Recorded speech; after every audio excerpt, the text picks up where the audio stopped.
Dear student, today I am going to teach the ninth standard poem A Girl Called Golden.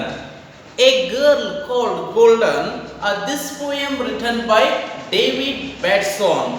So in the last class we discussed about the poem and about the poet. So ನಾವು ಕೊನೆಯ ಒಂದು class ಅಲ್ಲಿ ಏನು ಮಾಡಿದೀವಿ ಅಂದ್ರೆ about the poem ಅಂದ್ರ ಕವಿತೆಯ ಕುರಿತಾಗಿ ತಿಳಿದುಕೊಂಡಿದ್ವಿ. ಅಬೌಟ್ ದ ಪೋಯೆಟ್ ಅಂದ್ರ ಕವಿಯ ಕುರಿತಾಗಿ ಏನು ಮಾಡಿದ್ವಿ, ಅಧ್ಯಯನ ಮಾಡಿದ್ವಿ. ನಾವು let us start the poem a girl called golden.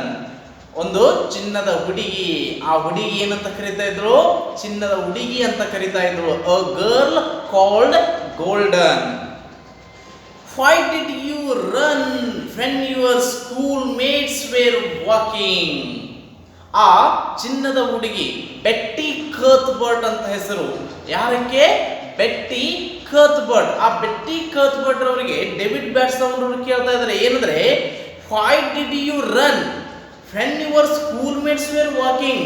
ಅಂದ್ರೆ ನಿನ್ನ ಸಹಪಾಠಿಗಳು ನಡೆಯುತ್ತಿರುವಾಗ ನೀನು ಓಡ್ತಾ ಇರುವೆ.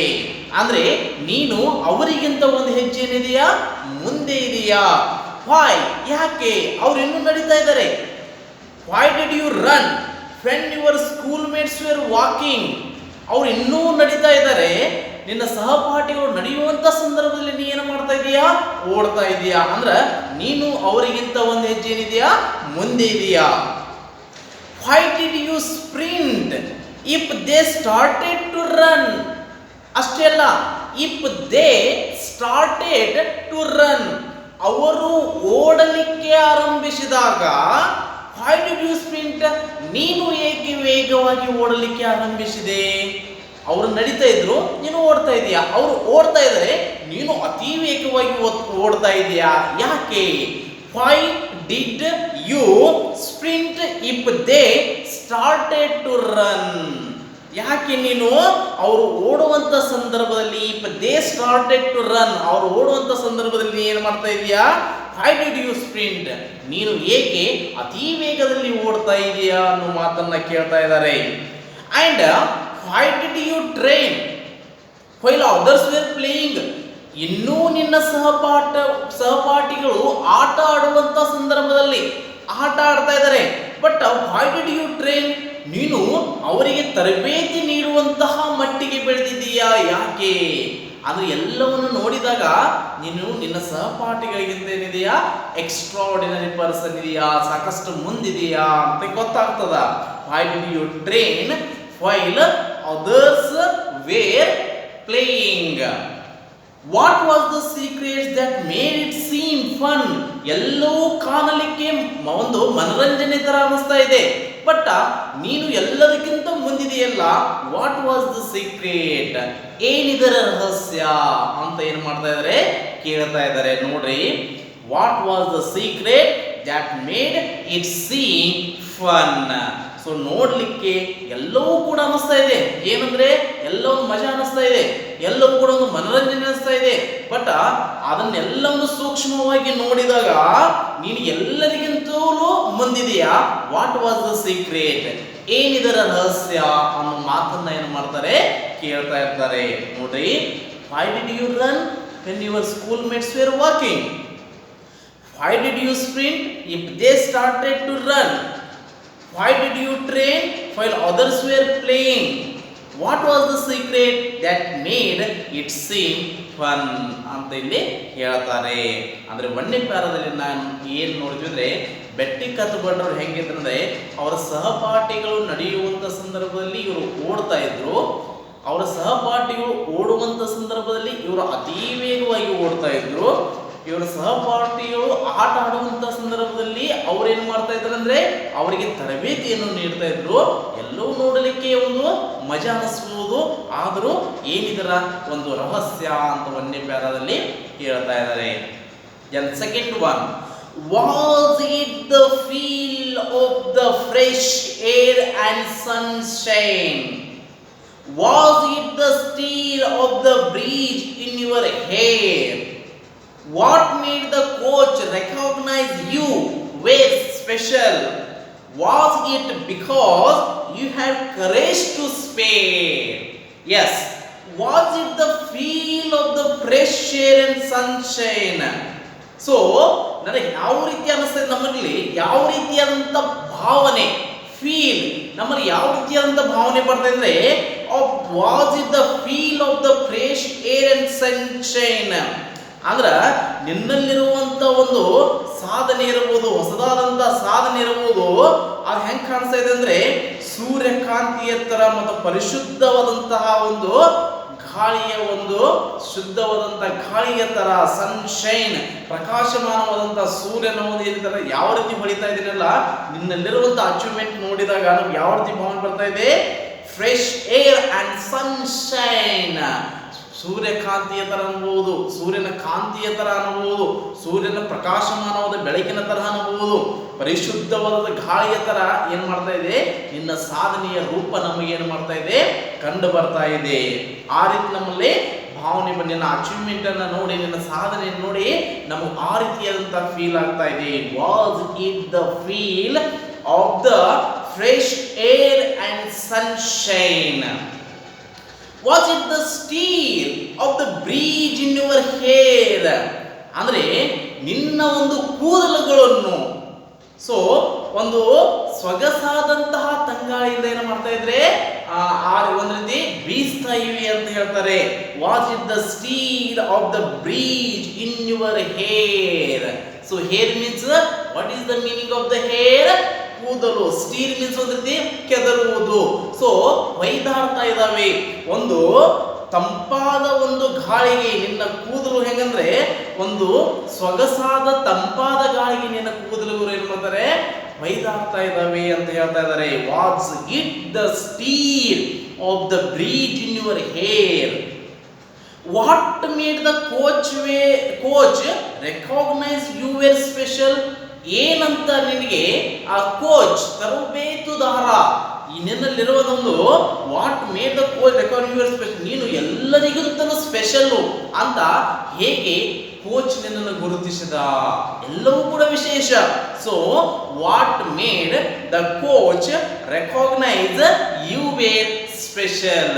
ಸೊ ನೀನು ಸ್ಪೆಷಲ್ ಅಂತ, ಎಲ್ಲರಿಗಿಂತ ಡಿಫ್ರೆಂಟ್, ನೀನು ಎಲ್ಲರಿಗಿಂತಲೂ ಎಕ್ಸ್ಟ್ರಾಆರ್ಡಿನರಿ ಅಂತ ಕೋಚ್ ನಿನ್ನನ್ನು ಹೇಗೆ ಮಾಡಿದ, ಹೇಗೆ ಗುರುತಿಸಿದ? Was it because you had courage to spare? ಯಾಕಂದ್ರೆ you had courage to spare, ನಿನಗೆ ಎಲ್ಲರಿಗಿಂತಲೂ ಹೆಚ್ಚಿನ ಧೈರ್ಯವಿದೆಯಲ್ಲ ಅಂತ ಹೇಗೆ ಗೊತ್ತಾಯ್ತು? ನಿನ್ನ ನೋಡಿದಾಗ, ನಿನ್ನ ಸಾಧನೆ ನೋಡಿದಾಗ ನಿನ್ನಲ್ಲಿ ಏನಿದ್ರೆ, was it because you had courage to spare, ನಿನ್ನಲ್ಲಿ ಏನಿದೆ, ಹೆಚ್ಚಿನ ಧೈರ್ಯ, ಎಲ್ಲರಿಗಿಂತಲೂ ಒಂದು ಹೆಚ್ಚಿನ ಧೈರ್ಯ ನಿನ್ನಲ್ಲಿದೆ, ನಿನ್ನಲ್ಲಿ ಆತ್ಮವಿಶ್ವಾಸ ಇದೆ ಅನ್ನೋದನ್ನ ಏನು ಮಾಡ್ತಾರೆ, ಎರಡನೇ ಪ್ಯಾರಾದಲ್ಲಿ ಹೇಳ್ತಾರೆ. Was it the feel of the fresh air and sunshine? Was it the steel of the breeze in your hair? What made the coach recognize you were special? Was it because you had courage to spare? ಅನ್ನುವಂತ ಎರಡನೇ ವಾಕ್ಯದಲ್ಲಿ ನಾವೇನು ಮಾಡ್ತೀವಿ, ನೋಡ್ತೀವಿ. Then now discuss the third paragraph. Showing your will when the muscles were aching, long spells of effort and much to be learned, heeding the words that some other rejected, knowing that winning could only be earned. ಇಲ್ಲಿ ಏನು ಹೇಳ್ತಾ ಇದ್ದಾರೆ, showing your will power, ಇಚ್ಛೆ, showing your will when the muscles were aching. What is the meaning of the aching? ನೋವು. Aching means ನೋವು, muscles means ಸ್ನಾಯುಗಳು.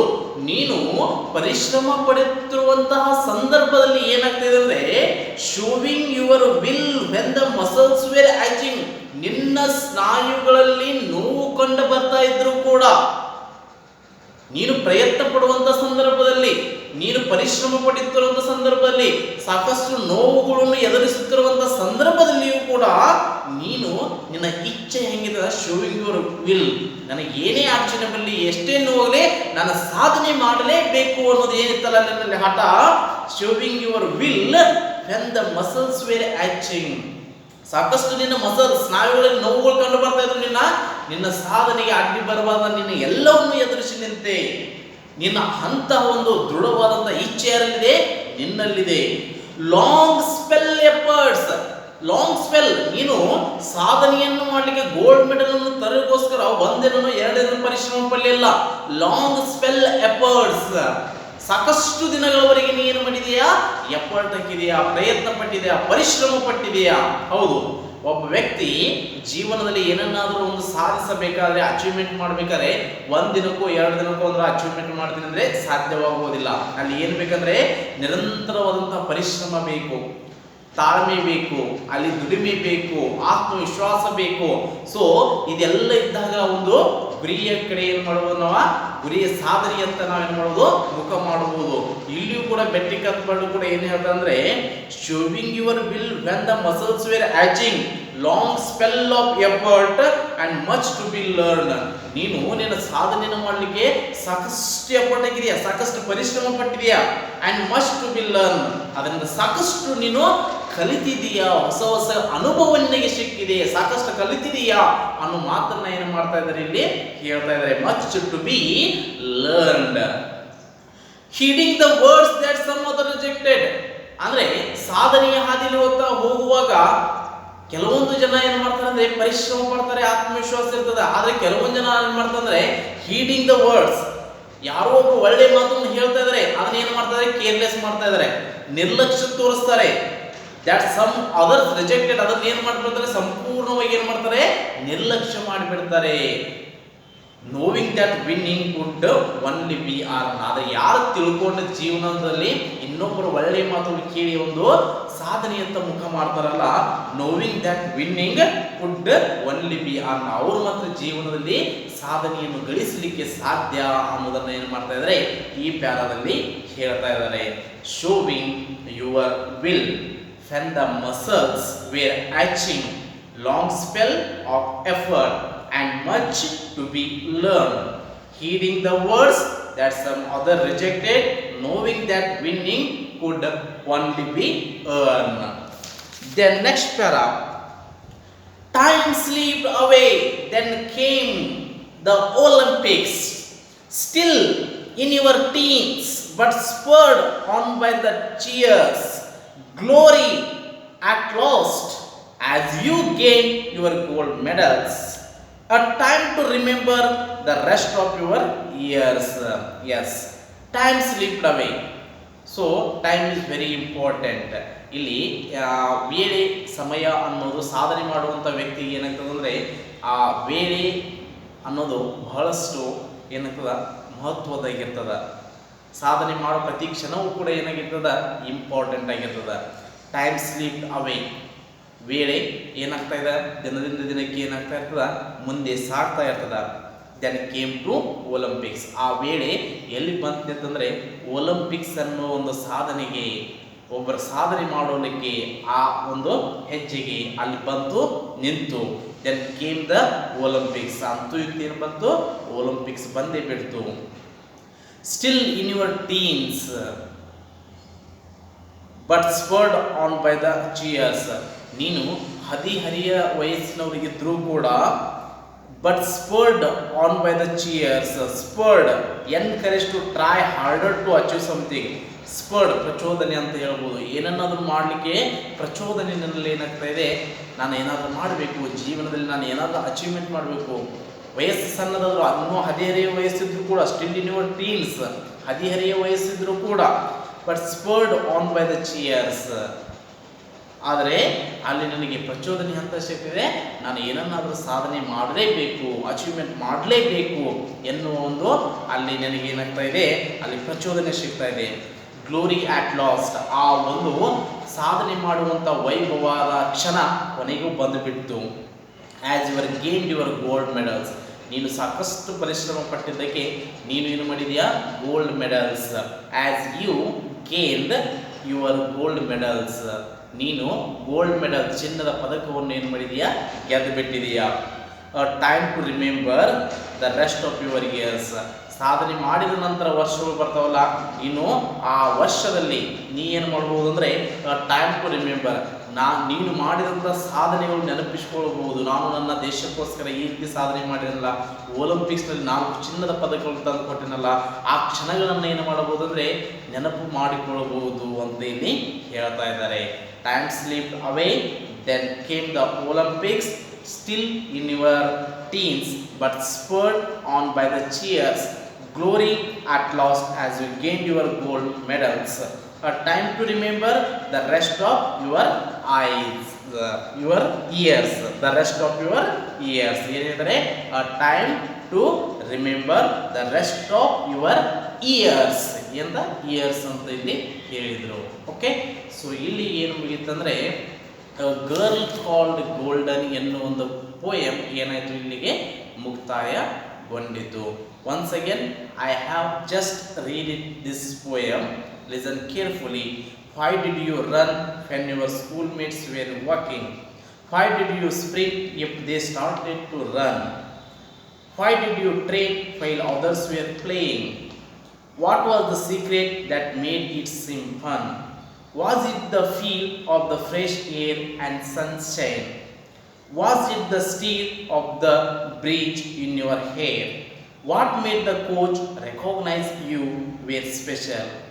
Was it because you had courage to spare, showing your will when the muscles were aching? Long spells of effort and much to be learned, heeding the words that some other rejected, knowing that winning could only be earned. Time slipped away, then came to the Olympics, still in your teens but spurred on by the cheers. Glory at last as you gained your gold medals, a time to remember the rest of your years ಅಂತ ಹೇಳಿದ್ದಾರೆ. Okay, so ನಿಮಗೆ ಇಲ್ಲಿ ಕೊಡುತ್ತಿರುವಂಥ homework ಏನಂದರೆ girl called golden, ಈ ಪೋಯಮ್ಗೆ ಸಂಬಂಧಿಸಿದಂತೆ ಏನು ಮಾಡಬೇಕಂದ್ರೆ ಎಲ್ಲ ಕ್ವಶನ್ ಆನ್ಸರನ್ನು ಏನು ಮಾಡಬೇಕು, ಸಾಲ್ವ್ ಮಾಡಿ ಫೇರ್ದಲ್ಲಿ ಬರೀಬೇಕು. Okay, thank you.